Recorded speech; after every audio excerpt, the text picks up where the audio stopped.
Good morning, ladies and gentlemen. Welcome to Pro Play Tour Philadelphia. My name is Alex Dino, joined by Mr. Joseph Rothschild here, and we are bringing you the top 16 feature match of the event. And oh man, this is.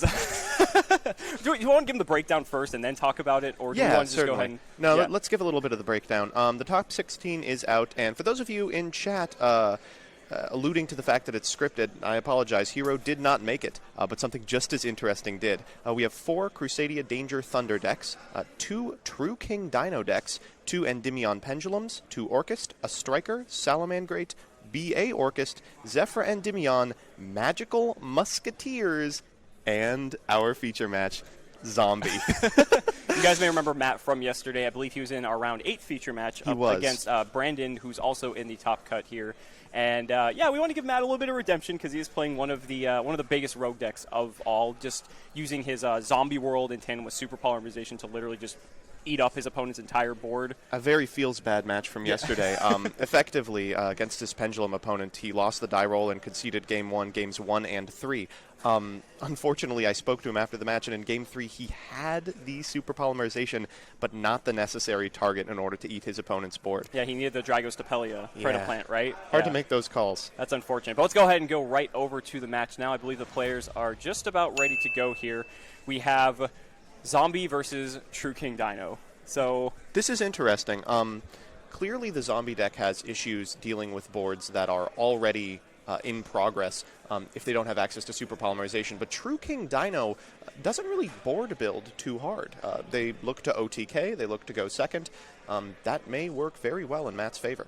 Yeah, Matt showed that he can compete with the heavy combo decks. I mean, he played pretty well against Brandon yesterday when Pendulum's able to just amass these crazy boards, and Matt was, like, okay with it, like, riding on the back of, like, Balderrock and, you know, everything else that his deck has. I mean, just we've seen, you know, Zombie, we usually see it in tandem with stuff like Orchist, but, I mean, the fact that it's more of, like, a pure Zombie build, Matt actually told me he is a returning player to the game. He hasn't gone to a tournament, I think it's 7 years. Wow, and to come back and immediately top 16, incredible. Yeah, so the players should be starting things off now. We just went ahead and gave the signal to our head judge, and they're going to go ahead and roll the dice. There is a 8 from Matt and a 7 from Dakota, so Matt's going to go first. Don't know how much hinges on this roll. I think Dakota's completely fine going second. Of course, because True King Dino is able to just OTK just really easily. I mean, everything in the deck has an attack value on average of over like 2,700. So now, there are a couple of pretty particular starts that Matt can put up that will absolutely annihilate Dakota's chance of winning.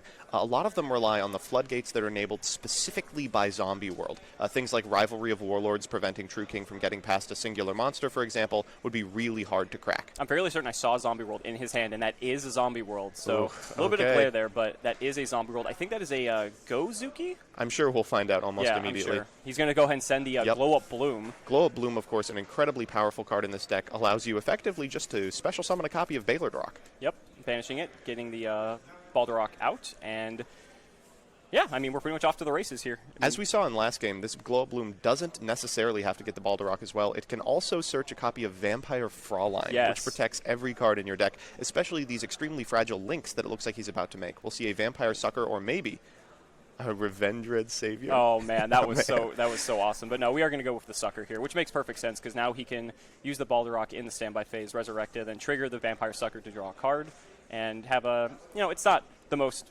intimidating board by any means, but it's something that Dakota does still have to deal with. We have one set card on Matt's field as well, which could be Rivalry. Or it could be Super Poly. It could be Super Poly. That would be extremely frightening. So Fossil Dig for Dakota's side is going to grab Oviraptor. We've seen this deck play a couple times, and we know the power of Oviraptor now, especially with the Crusadia World Chalice Guard Dragon shenanigans that the deck can enable. Ooh, and it's opened Lost World. Yes, so Lost World, Oviraptor, we discussed this yesterday, being a very potent combination, being able to, just because, you know, Oviraptor doesn't care about which side of the field you're trying to destroy. Having said that, Oviraptor does care about if the monster it's targeting is a dinosaur. Yes, and because Zombie World is on the field, he won't be able to do that. So the token actually looks much less good in this scenario. Attacking into it doesn't do a whole lot. Targeting it doesn't do a whole lot.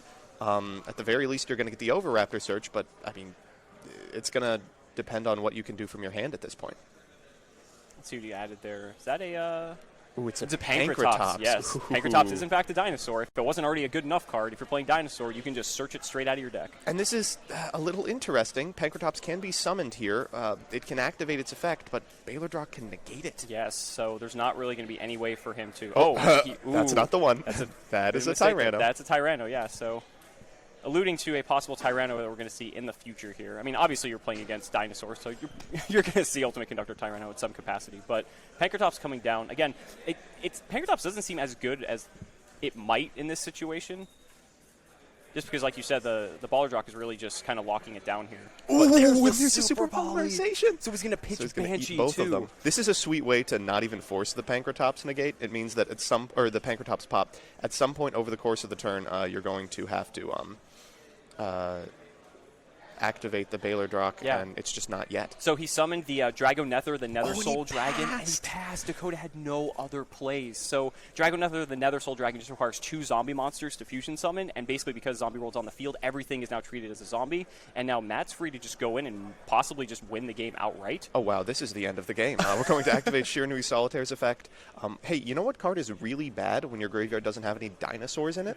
Ultimate Conductor Tyranno. You know what's also really funny? The fact you contribute a zombie and the token's considered a zombie because of Zombie World, so Shiranui Solitaire gets to stay on the field. You Excellent. just get Unizombie for free. Let's see the rank 4s. Yeah. Unizombie also locks you into attacks exclusively from zombies, an effect that I don't think Matt's deck really cares about at all.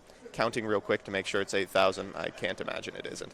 Baylordrock is on 3,000, I believe, and I think Nether Soul Dragon is as well. So Baylordrock is 28? Or 28, okay. So, I mean, that should be, I feel, more than enough. A big chonker, nonetheless. Yeah, I mean, if anything, Dakota doesn't have anything on his board. He could have hand traps, but I don't know if that's going to matter. A glow-up blue. Man, and this enables Fraulein. It means that any attack search or any attack hit is going to be potentially lethal in later turns when he has the ability to pay his life points to outbid his opponent. I don't really think he's going to have another turn in a sense. No, I don't think that's going to happen. but we're going to have to see. And Fraulein can be special summoned when a zombie monster attacks as well. So even worst case scenario could have easily used Vampire Fraulein in order to special herself and then attack using her own payment to deal, 3,600? Do you feel like Matt's overthinking this here? Yeah, I think so. I mean, again, like I said, he hasn't played in a tournament in 7 years, so the fact he's coming back. Unicorn? That's he's interesting. Shuffle the Lost World back, okay. Do what you have to. Yeah, okay, game one. Game one. Okay.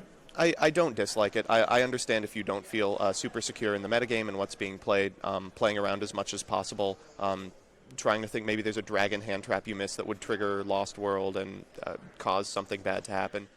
I think Twin Twisters is good. It also prevents the activation of super polymerization if you play pretty securely your first turn and then second turn set twin. Yeah, that's fair. But I feel like Matt might just shotgun super poly anyway just to clear the board out. I mean, in a reactive sense, you could twin the super poly, but I don't know if Matt would allow that to happen. Yeah, of course. I'm playing in a world in which this game lasts more than 2 turns. Very, very likely may not in the face of True King Dino. All right, so Dakota going first here. We got Fossil Dig for Oviraptor again. We've already seen just how good this is. No Lost World this time. No Lost World. That is noteworthy. It's rough. I don't think it's too... It's rough, I say, as he omni-searches a dinosaur. Yeah. He's going to Miscellaneous Source, pitch that. He's going to banish it to most likely... Oh. Looks like they're just clarifying on... So this is a little bit frightening. Getting a tuner here and jumping through a couple of hoops could potentially make an extremely powerful Synchro monster. It could. And Matt is particularly weak to it. We'll see if it makes an appearance. The search target off of Miscellaneous Source is probably going to tell us all we need to know. And there's the Aolo. Aolo. Okay. Okay, well. So now we're going to see an Ib come down here because I know what you were alluding to was Naturia Beast. I was so excited, but you have to go through a ton of hoops for it. Yeah. Ooh, a Lambda. Lambda instead. Interesting. Oh, and that enables a Tyranno. Okay. But I don't know how much I like Tyranno. Just activate Zombie World seems to resolve most of the issue here. And he just passed. Interesting. Is he trying to feign like a Gamma here? Yeah, this That's is... interesting. We can see he doesn't have one, right? Instant Fusion from Matt, so he's going to take 1,000. And looks like the... We're having a quick discussion. Yeah, maybe Matt's just asking for the clarification on Tyranno. Mm-hmm. So we might see 1,000 Ice here, I would say. Most likely. Oh, is that a Millennium Eyes? Ooh, and he picks up to read. Millennium Eyes is an extremely I mean, it's a new card, PogChamp, but it's also completely different than Thousand Eyes. Yes. Unlike Thousand Eyes, it negates monster activations, provided that they've been equipped. Ooh, he did have the Gamma! It wasn't a bluff at all! Wow. Oh, and Matt immediately, just a look of resignation on his face. So, in response to the effect of Millennium Eyes, to negate the effect of the Ultimate Conductor Tyranno, Dakota is going to activate Gamma. Usually you need an empty board for that, but Lambda resolves that issue very nicely. The mind games that Lambda can create. Like, okay, if you're staring down a Lambda, like, do you just assume your opponent has it every time? Like, would they make that play if not? Oh, no. Lambda is generic enough that I think it's probably worth just assuming not worth playing around it. Sure. Okay. So the chain resolves, Gamma negates the Millennium Eyes, Ultimate Conductor Tyranno resolves, sets the monster, and that's going to do it. So Dakota now in the driver's seat. So during the end phase, Gamma is going to get banished, but Lambda's going to resolve here, adding another copy of Gamma to Dakota's hand. So now we've got that driver's in the turn. graveyard. That means that Gamma's live. Yes. So as long as Dakota keeps that Lambda, that Gamma will have the ability to just come down at any point just to stop any of Matt's plays. Dakota very literally in the driver's seat. So we're going to see Shiranui Solitaire get hit over by Lambda, and he's going to take 3,500 from the Tyranno. Evenly matched in the end of the battle phase here. Ooh. A quick read of a couple of cards. This is a hard choice for Dakota, I think. Banishing Lambda means this Gamma's all the way off. And that's it. He's just going to pass. He's all right, Matt, Tyranno let's see what you got. Any one-card starter helps. And that looks like it, so... Ooh, and he's Ogre for the Tyranno. Okay, so that won't negate the effect of the Tyranno, but it will destroy the Tyranno. It's going to set the zombie that he played.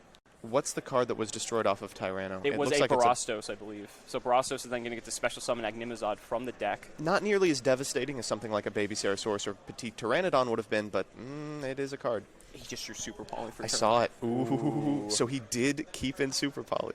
Or he did add Super Poly. So Agnimazon in attack. Agnimazon, I believe, is on 27 or 2,900. 29. It's 29, yeah. And so Agnimazon's going to attack over another copy of Solitaire. Dakota's just going to set a card and pass Please, now. can we resolve a one-card starter? Thankfully, the whole zombie deck is them. Well, the Tyranno, luckily, is gone now, but that's so unfortunate. Matt just has to set and pass. Rough. Matt's hand just wants to be clogged because he still has a few other cards in hand, too. Mm-hmm. So, and we're just going to have Agnimazon attack. It's going to take It is a glow-up bloom. Okay. So that's interesting. Matt, on camera previously, just link summoned Link Haribo into Glow Up Bloom, but I think valuing a defense position monster here and not playing your hand is maybe a little more important. So Vampire Freylin going to be the choice target here for the Bloom, and now he's going to take his turn. Only sitting on that Agnimazod, but he does... he passed again. Wow. Okay, so using Agnimazod in the hand... going to destroy two of his monsters. He can destroy a Miscellaneous Source and the Gamma that he searched off the Lambda, summon another one. That becomes a lot more powerful when you realize there's a couple of dinosaurs in the graveyard. Yeah, but this should be game if both these attacks go through here, unless Matt has the... he has the Freylin. Fraulein, of course, can special herself. Excuse me. And she can pay out for this turn. I think it would only cost about 1,100 to keep her alive. But keeping Matt alive is going to be a little bit more difficult. How does her effect work again? So her effect works when a zombie monster battles. You can pay life points up to 3,000, and then that monster gains that attack and defense for that damage calculation only. I see. It's an incredibly powerful card for facilitating OTKs if you're ahead. If you're in a position like this, it becomes a little more difficult to evaluate. And so you said about in the neighborhood of like 1,100 life just to be able to withstand the attack here from the duo of Agnimazod on the field. So she's got a defensive stat of 2,500. Oh, so he'd only have to pay 500 then. So here's like a. Or does he have to? Do you have to do it during each attack? Each attack. Each attack. Okay, so that would be about 1,000 then. Hard to determine exactly what. If you're cheeky, you can go a little higher. But now we see a true King of all calamities coming down the rank 9 of. If there's a rank 9 to play, it's going to be true King of all calamities. And this is going to be. Probably lights out for Matt. I was going to say, this might just seal the deal right here. Calamity's just being able to just shut down so much. He's going to immediately just shotgun that. And now pretty much everything's going to be turned off here. Even if Matt does have a way to somehow play through this, Dakota still has the Super Poly in his back row. It's going to be very difficult for him to come back from this. Super Poly doesn't look very good when your opponent doesn't summon any monsters. But Matt still has several cards in his hand. He's only been playing like one card a turn, so maybe this is the point where he can potentially make a move. But under Calamities, I just find that's going to be very difficult for him to do. He's taking his time thinking, though. I think there's an Ash Blossom in his hand. I think he drew a Gozuki for turn. Gozuki's, it's a good card, but I don't know how good it is. Depending on the life point totals, he could pay out to get over Enigmazut. Okay, so there's a Gozuki. BFD, rather. And now he's going to... we're going to Link Summon. Okay, so linking off Gozuki plus the Fraulein. So can we activate the Grave effect of Gozuki here? Under Calamities? Seems unlikely. He'd have to have, what, called Dark? Is it monsters you control become that typing? Because if so, the Grave effect of an Earth monster should be fine? Let me look up Calamities. Yeah. It doesn't look like Matt is doing much there, so it's most likely the case.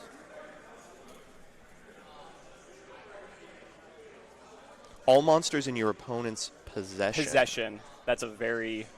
Oh, and all face-up monsters on the field become that attribute. So technically, I think it should be able to activate if it is not calling Earth.